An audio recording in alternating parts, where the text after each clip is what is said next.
Welcome back students. तो देखिए, आज की अपनी इस वीडियो में हम क्लास 12 से चैप्टर 12 वेक्टर्स को डिस्कस करने वाले हैं एंड आज हम इस चैप्टर की शुरुआत करेंगे।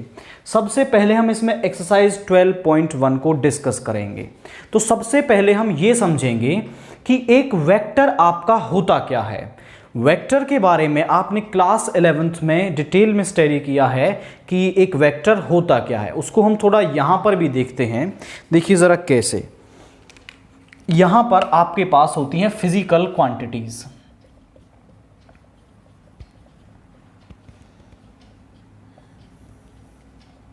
फिजिकल क्वांटिटीज दो तरह की होती हैं आपके पास, एक होती है स्केलर एंड दूसरी होती है वेक्टर। अब स्केलर क्वांटिटी आपके पास क्या होती है? एक ऐसी क्वांटिटी जिसके पास केवल मैग्नीट्यूड होता है, the quantity which has only magnitude. और वेक्टर क्वांटिटी के पास क्या होता है? Magnitude plus direction. मतलब इसके पास मैग्नीट्यूड भी होता है और इसके पास डायरेक्शन भी होता है। उसको हम कहते हैं आपका वेक्टर क्वांटिटी। अब देखिए, जैसे इसे हम एक एग्जांपल से रिलेट करते हैं। भाई मान लीजिए आप यहां पर प्रेजेंट हैं, हम इस आदमी की हाइट मेजर कर रहे हैं। लेट से इसकी हाइट जो है वो 5 फीट 6 इंच है। अब ये क्या है? हमारे पास केवल मैग्नीट्यूड है, मतलब जो इसकी हाइट है वो क्या है? आपकी एक स्केलर क्वांटिटी है। बट हम यहीं पर बात करें, इसके लिए हम एक एग्जांपल मानते हैं। मान लीजिए यहां पर एक बॉक्स प्रेजेंट है आपका और इस बॉक्स पर हमने फोर्स लगाया है। अब आप बोलें सर हमने इस पर फोर्स तो लगा दिया, बट फोर्स को किस डायरेक्शन में लगाया है? Force is a best example to understand vector quantity. तो यहां पर आप पूछेंगे सर फोर्स किस डायरेक्शन में लगाया है? अगर फोर्स की डायरेक्शन ये है तो जो ब्लॉक है वो यहां से और यहां मूव कर जाएगा। अगर फोर्स इस डायरेक्शन में लगा है तो ब्लॉक कहां जाएगा? आपका ब्लॉक यहां पर आ जाएगा, यहां पर कहीं होगा। अब अगर हम बात करें कि यहां पर जो ब्लॉक है इस पर फोर्स कहां लगाया गया है? ऊपर की तरफ लगाया गया है, तो ब्लॉक जो है थोड़ा सा ऊपर की तरफ एक्सपेंड होगा। अदरवाइज आप बोलें कि इस पर जो फोर्स है वो नीचे की तरफ लगाया गया है, ऐसे नीचे की तरफ लगाया गया है, तो जो बॉक्स है वो थोड़ा सा क्या हो जाएगा? कंप्रेस हो जाएगा, मतलब यहां कहीं आ जाएगा। तो फोर्स क्या है? एक वेक्टर क्वांटिटी है जिसमें आपको मैग्नीट्यूड के साथ साथ क्या देखना पड़ता है? उसकी डायरेक्शन देखनी पड़ती है कि किस डायरेक्शन में फोर्स लगाया जा रहा है। जैसे मैं आपके साथ कुछ एग्जांपल्स डिस्कस करूं। 100 kg, यहां पर 20 मीटर पर सेकेंड। उसके बाद हम यहां पर ले लेते हैं आपका 20 मीटर पर सेकेंड टुवर्ड्स ईस्ट, 20 मीटर पर सेकेंड स्क्वायर। देन इसके बाद यहां पर ले लें 20 वाट। अब देखिए यहां पर 100 kg केवल मास की बात की जा रही है, और मास क्या होता है? आपका स्केलर। यहां पर कोई डायरेक्शन नहीं है, तो यहां पर आप इसे बोलेंगे कि ये क्या है? आपकी एक स्केलर क्वांटिटी है। देन इसके बाद हम बात करें 20 मीटर पर सेकेंड की, तो मीटर पर सेकेंड क्या है? आपका यूनिट होती है वेलोसिटी और स्पीड की। ये स्पीड भी हो सकता है और वेलोसिटी भी हो सकता है। Speed scalar, velocity vector. तो यहां पर ये क्या रहेगी? स्केलर रहेगी, क्योंकि यहां पर हमने डायरेक्शन की बात नहीं की है। उसके बाद 20 मीटर पर सेकेंड टुवर्ड्स ईस्ट। जब हम डायरेक्शन की बात करें तो जनरली हमारे राइट हैंड साइड की तरफ ये ईस्ट, वेस्ट, नॉर्थ, साउथ। तो 20 मीटर पर सेकेंड टुवर्ड्स ईस्ट, मतलब अब हमारे पास क्या है? डायरेक्शन है कि हमें किस तरफ जाना है? ईस्ट की तरफ जाना है। तो ये वाली जो क्वांटिटी है ये क्या हो जाएगी? वेक्टर हो जाएगी। 20 मीटर पर सेकेंड स्क्वायर एक्सेलरेशन होता है, और acceleration is a vector quantity. Similarly 20 वाट क्या है? पावर की यूनिट है। पावर होता है work done per unit time. यहां पर ये क्या है, ये भी आपकी एक स्केलर क्वांटिटी है। तो इस तरीके से आप स्केलर और वेक्टर को पहचान सकते हैं कि एक स्केलर क्या होता है और एक वेक्टर क्या होता है। यहां पर जिसके पास केवल एक मैग्नीट्यूड होगा वो स्केलर, और जिसके पास मैग्नीट्यूड प्लस डायरेक्शन है वो क्या होगा, आपका एक वेक्टर होगा। अब हमें यहां पर इतनी सारी फिजिक्स नहीं पढ़नी है, हमें यहां पर जब हम वेक्टर अलजेब्रा पढ़ना है, addition of vectors, subtraction of vectors, multiplication, तो जब भी हम वेक्टर की बात करेंगे यहां पर, तो हम एक लाइन सेगमेंट के बारे में बात कर रहे हैं, और आई मस्ट से एक डायरेक्टेड लाइन सेगमेंट की बात कर रहे हैं।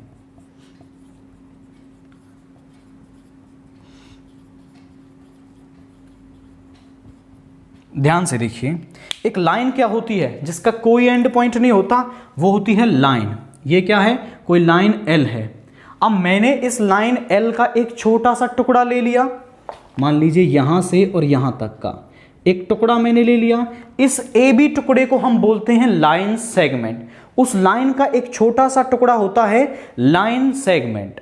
और यदि हम इस ए बी टुकड़े में डायरेक्शन और बता दें कि ए से बी जा रहे हैं, तो यहां पर जो ए है वो क्या हो जाएगा, स्टार्टिंग पॉइंट, एंड ये हो जाएगा टर्मिनल पॉइंट।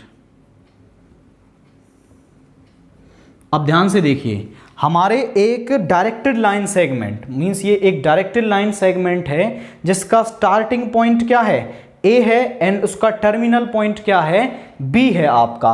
तो यहां पर ये है एक directed line segment.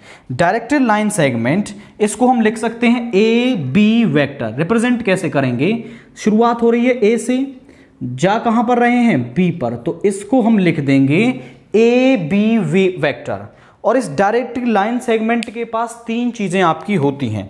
First one is length, इसके पास क्या होगी, एक लेंथ होगी जिसे ए बी वेक्टर के मॉड्यूलस से हम डिनोट करेंगे। सेकंड वन, इसके पास क्या होगा, आपका एक सपोर्ट होगी। अब सपोर्ट क्या होती है, इसको जरा समझें भाई। ये लाइन एल में से एक टुकड़ा लिया हुआ है, इस टुकड़े को छोड़कर जो बची हुई लाइन है वो क्या है, वो इस लाइन की क्या होती है, सपोर्ट होती है। तो इस ए बी के अलावा इसके पास बहुत सारी लाइन बची हुई है, तो वो क्या हो जाएगी, इसके लिए सपोर्ट हो जाएगी। उस लाइन का वो टुकड़ा जो उस लाइन सेगमेंट के अलावा है उसको हम कहते हैं सपोर्ट। एंड थर्ड वन, इसके पास क्या है, एक सेंस है, सेंस बोल दो, या फिर हम बोल सकते हैं कि इसके पास क्या है, आपकी एक डायरेक्शन है कि ये कहां से कहां जा रही है, ए से बी जा रही है। तो जब भी हम वेक्टर के अंदर बात करेंगे तो वो हम डायरेक्टेड लाइन सेगमेंट के ऊपर ही बात करने वाले हैं। अब हम देखते हैं कि कैसे एक वेक्टर को हम रिप्रेजेंट कर सकते हैं। अब हम देखते हैं रिप्रेजेंटेशन ऑफ ए वेक्टर। मान लीजिए हमारे पास एक लाइन सेगमेंट है जो ए से बी तक है आपकी, और जिसकी डायरेक्शन ए से बी है। ए उसका स्टार्टिंग पॉइंट है एंड बी उसका टर्मिनल पॉइंट है। तो इसको हम लिख सकते हैं ए बी वेक्टर, मतलब ए से शुरू हो रहा है, बी पर एंड हो रहा है। ये है representation of A B vector. और यदि हम यहां पर ऐसा कर दें, बी को स्टार्टिंग पॉइंट और ए को एंड पॉइंट बना दें और इसकी डायरेक्शन को रिवर्स कर दें, तो इसको कैसे लिखेंगे हम, बी ए वेक्टर लिखेंगे। ध्यान से देखिए, बी से शुरू हो रहा है और ए पर एंड हो रहा है, तो ये क्या बन गया है, ये बन गया है बी ए वेक्टर आपका। और जो ये ए बी और बी ए है ना, इनकी जो लेंथ है वो सेम है आपकी, तो A B vector is equal to minus of B A vector है। इनमें बेसिकली इनकी जो लेंथ है वो सेम है, माइनस साइन यहां पे डायरेक्शन को दिखा रहा है। माइनस साइन का मतलब है कि इनकी जो डायरेक्शन है वो क्या है, वो एक दूसरे के अपोजिट है। देन इसके बाद नोटेशन की बात करें तो जैसे हमारे पास ये ए बी वेक्टर दे रखा है, इसको हम small A vector, small B vectors, ऐसे स्मॉल वेक्टर्स से भी डिनोट करेंगे आपका। A vector, B vector, small letter से भी हम इसको क्या करेंगे, डिनोट करेंगे आपका। देन इसके बाद हम देखते हैं आपका पोजीशन वेक्टर ऑफ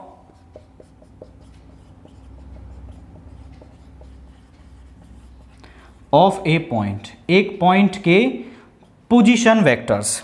अब मान लीजिए हमारे पास कोई पॉइंट P है 3D के अंदर, यहां पर हमने इसको x मान लिया, यहां पर इसको y मान लिया और इसको मान लिया z। यहां पर है कोई पॉइंट P जिसके कोऑर्डिनेट्स हैं x y z और हमें इस P के पोजीशन वेक्टर बताने हैं। तो यहां से O ओरिजिन से हम क्या करेंगे, एक लाइन ड्रा करेंगे और ये जो लाइन होगी OP वेक्टर, यही क्या होते हैं, इस पॉइंट P के पोजीशन वेक्टर होते हैं। हम यहाँ पर एक रेफरेंस पॉइंट लेंगे जिसके रेफरेंस में हम इसके पोजीशन वेक्टर्स निकालेंगे। तो यहाँ पर पोजीशन वेक्टर ऑफ जो P है वो क्या है, वो OP वेक्टर है और इसको एक और नाम से हम जनरली डिनोट करते हैं जो होता है R वेक्टर। तो R वेक्टर से भी हम इसको डिनोट कर देते हैं। और ये जो R वेक्टर है ना, OP वेक्टर का जो मॉड्यूलस है वो किसके बराबर होता है हमारा, under root of X square plus Y square plus Z square के बराबर होता है। OP वेक्टर का मॉड्यूलस मतलब इस पॉइंट O की P से जो डिस्टेंस है, OP वेक्टर इसको मॉड्यूलस इसको डिनोट करता है। यहाँ पर हमने ओरिजिन को एक रेफरेंस पॉइंट लिया है।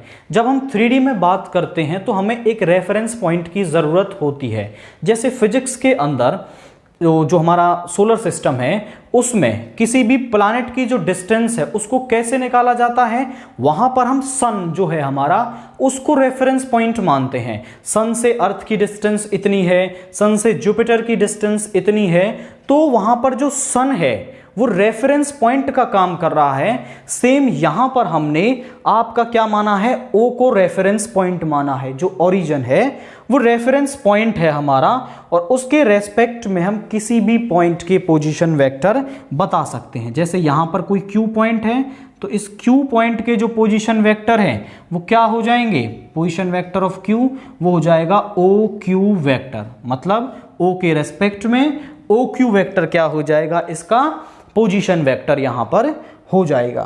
और हम बात करें जैसे AB वेक्टर के मॉड्यूलस की, AB वेक्टर का जो मॉड्यूलस है वो एक्चुअली में लेंथ है, length of the line AB। इस AB की जो लेंथ है वो क्या है, वो AB वेक्टर के मॉड्यूलस से दिखाई जाती है।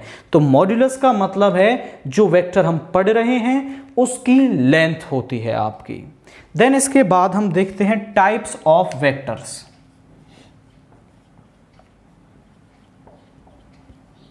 सबसे पहला टाइप है जीरो वेक्टर।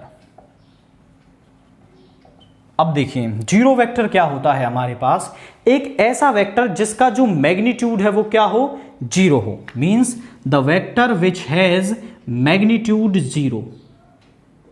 मैग्नीट्यूड जीरो होगा तो उस वेक्टर को हम जीरो वेक्टर कहेंगे। जैसे कोई ये एक ए पॉइंट है, अब ए से चलें और ए पर ही शुरू कर दें तो हमने कोई डिस्टेंस ही कवर नहीं की है।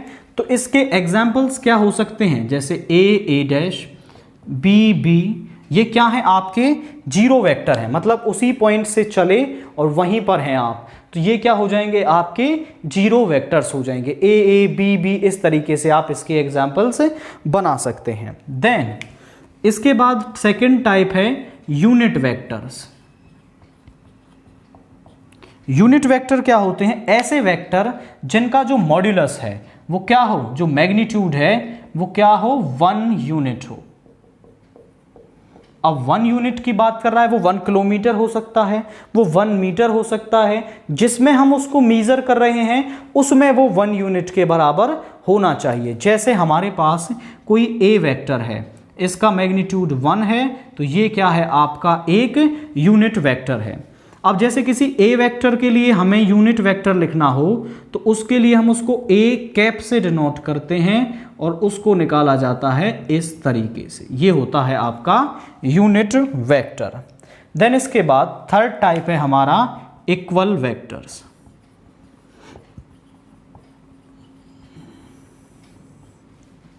To vectors are said to be equal if they have same और पैरेलल सपोर्ट।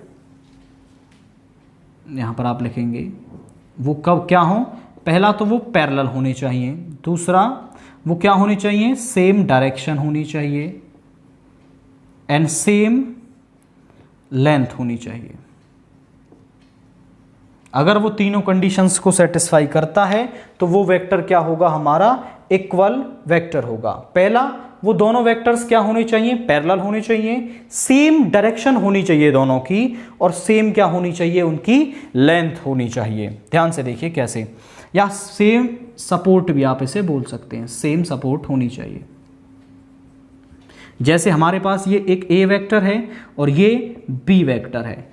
अब दोनों की जो डायरेक्शन है वो इस तरफ है, इनकी लेंथ भी हमने अब सेम ली है, और यहां पर ये दोनों पैरेलल भी हैं, तो ए वेक्टर किसके बराबर हो जाएगा, इस बी वेक्टर के इक्वल हो जाएगा। ये इस तरीके से भी हो सकते हैं, यहां से यहां तक ए वेक्टर, यहां से यहां तक बी वेक्टर। आपका डायरेक्शन सेम होनी चाहिए, सारे सेम डायरेक्शन है आपकी, लेंथ भी इक्वल है, तो ये वेक्टर्स क्या होंगे, आपके इक्वल वेक्टर्स होंगे। नाउ नेक्स्ट टाइप है आपका को इनिशियल वेक्टर्स। को इनिशियल वेक्टर्स कौन से होते हैं, जिन वेक्टर्स का स्टार्टिंग पॉइंट सेम होता है। जैसे हमारे पास ये एक वेक्टर है जिसे हम ए वेक्टर बोल रहे हैं, और ये एक वेक्टर है बी वेक्टर। अब इन दोनों वेक्टर्स का स्टार्टिंग पॉइंट सेम है, एंड पॉइंट से हमें कोई मतलब नहीं होता है। यहां पर स्टार्टिंग पॉइंट सेम है, तो A vector and B vector are को इनिशियल।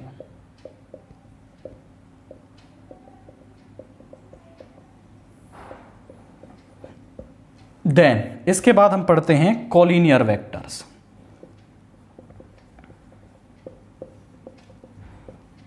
अब कॉलिनियर वेक्टर क्या होते हैं हमारे पास, ऐसे वेक्टर्स जो पैरेलल हों इररिस्पेक्ट ऑफ देयर डायरेक्शन। देखिए जैसे हम बात कर रहे हैं, ये एक ए वेक्टर है और ये एक बी वेक्टर है आपका। ये दोनों क्या हैं, एक दूसरे के पैरेलल हैं, बट इनकी डायरेक्शंस क्या हैं, अपोजिट हैं। ए वेक्टर की डायरेक्शन ईस्ट की तरफ है और बी वेक्टर की डायरेक्शन वेस्ट की तरफ है, बट ये क्या है, दोनों कॉलिनियर होंगे आपके।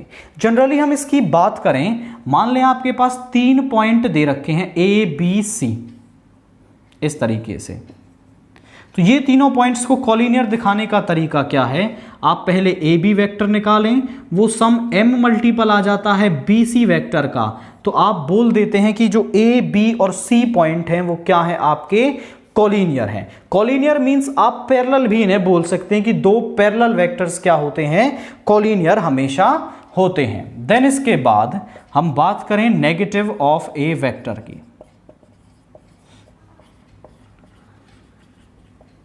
जैसे हमारे पास एक ए बी वेक्टर दे रखा है, ये ए है, ये बी है हमारा, ये क्या है, एक ए बी वेक्टर हमें दे रखा है, और इस ए बी वेक्टर का हम कर देते हैं negative, means minus of A B vector.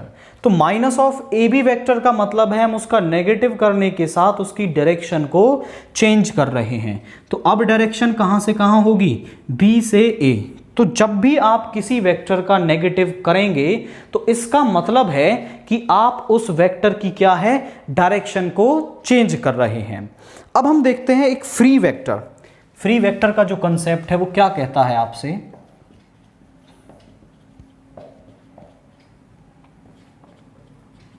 Vector algebra में इसका बड़ा यूज है आपके लिए। आप यहां पर बोलेंगे without changing magnitude and direction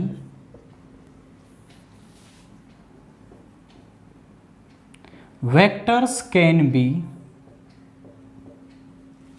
displaced parallelly।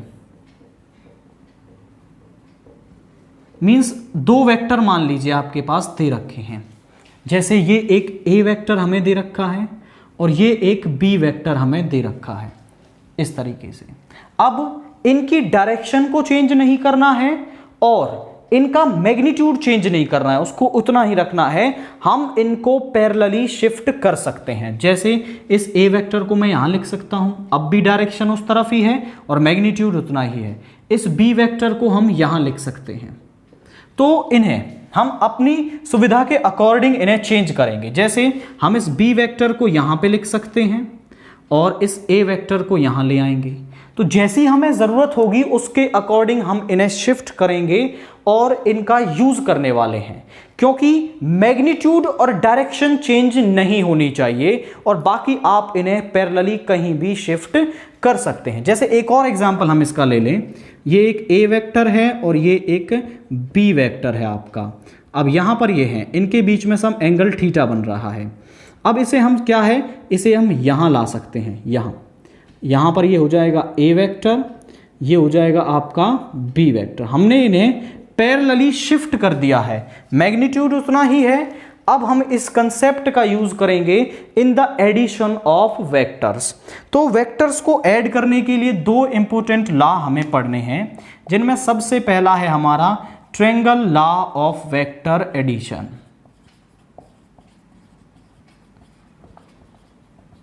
अब ध्यान से देखिए भाई, मान लीजिए आपके पास यहां एक ए वेक्टर दे रखा है और यहाँ एक बी वेक्टर दे रखा है।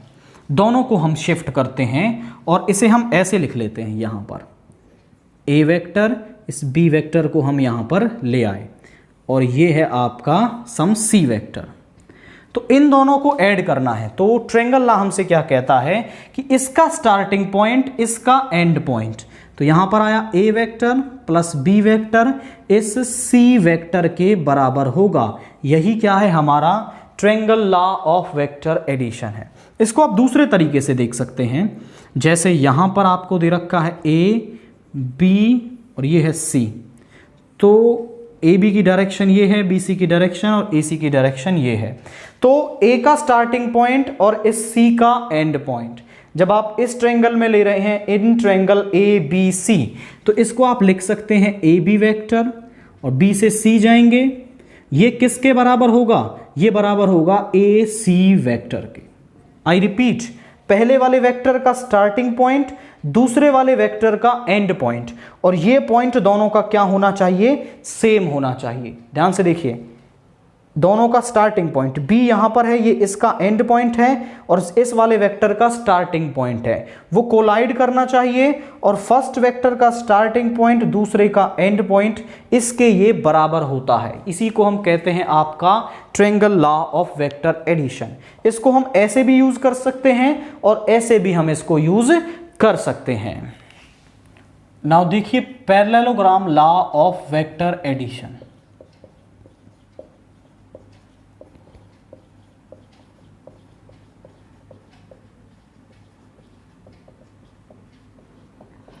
मान लीजिए यहां पर आपके पास एक पैरेललोग्राम है ए बी सी डी।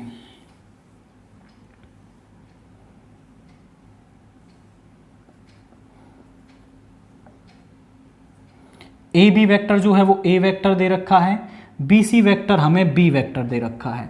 तो ए सी वेक्टर हम निकाल सकते हैं in triangle A B C, in triangle A B C, A B vector plus B C vector. ध्यान से देखिए, A B vector plus B C vector, इसका स्टार्टिंग पॉइंट दूसरे वाले के एंड पॉइंट के बराबर होगा, मीन्स ए सी वेक्टर के बराबर होगा। तो ए सी वेक्टर की वैल्यू हमें यहां से क्या मिल रही है, वो मिल रही है, ये है ए वेक्टर के बराबर, ये है बी वेक्टर के बराबर। तो ए सी वेक्टर आपका आ रहा है ए वेक्टर प्लस बी वेक्टर।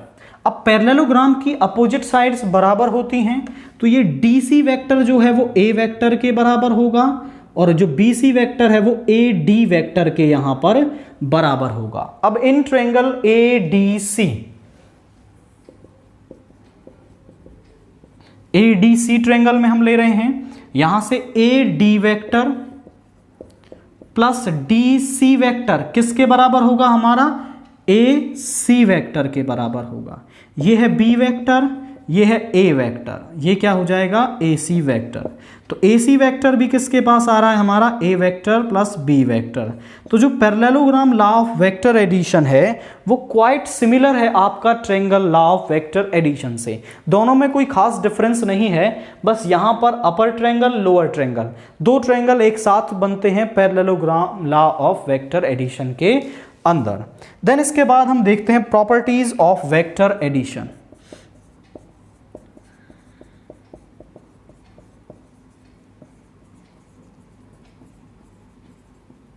सबसे पहली प्रॉपर्टी है कम्यूटेटिविटी।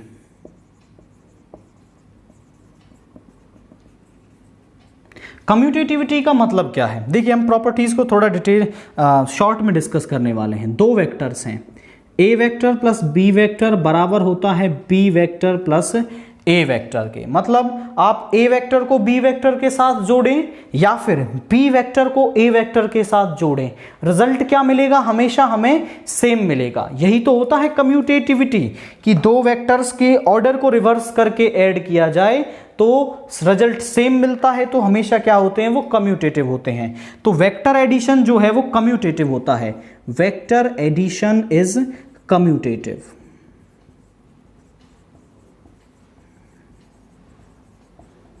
देन इसके बाद हम देखते हैं सेकेंड आपका एसोसिएटिविटी।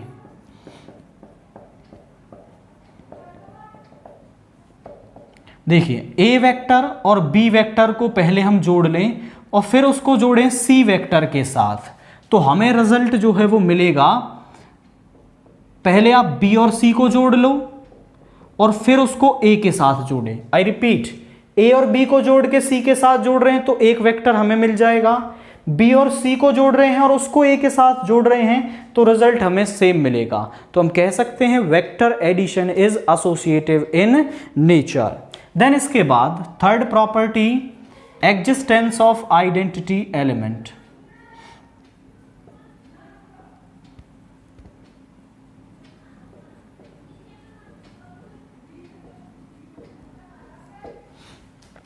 आइडेंटिटी एलिमेंट क्या होगा?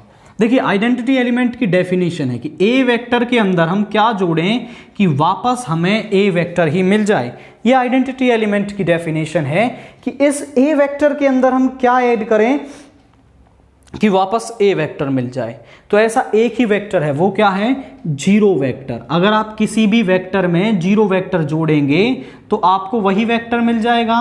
मतलब जीरो वेक्टर क्या है? आपका एडिटिव आइडेंटिटी है। I repeat, zero vector is additive identity. Then इसके बाद फोर्थ केस क्या है? Existence of additive inverse.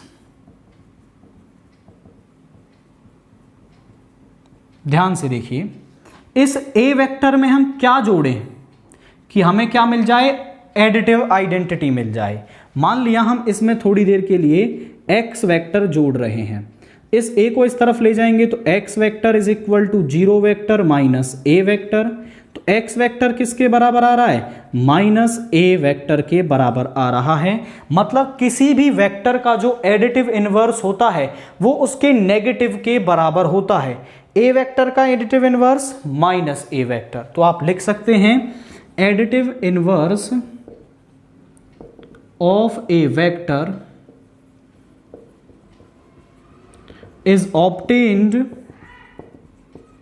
by its negative। इसका नेगेटिव करने से हमें क्या मिल जाएगा? उसका एडिटिव इनवर्स मिल जाएगा।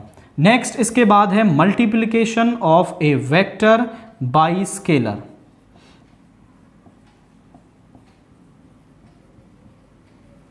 Bye scalar. स्केलर क्या होता है? वो नंबर्स, जैसे 1 2 3 4 5 ये नंबर्स है ना, इनको हम क्या बोलते हैं? आपका स्केलर्स बोलते हैं। तो यहां पर जैसे हमारे पास एक ए वेक्टर दे रखा है, इसको हम सम लैम्डा से मल्टीप्लाई कर रहे हैं तो इसको वैल्यू क्या मिल जाएगी? हमें यहां पर लैम्डा ए वेक्टर मिल जाएगी। स्केलर से मल्टीप्लिकेशन के साथ इसकी कुछ प्रॉपर्टीज और होती हैं।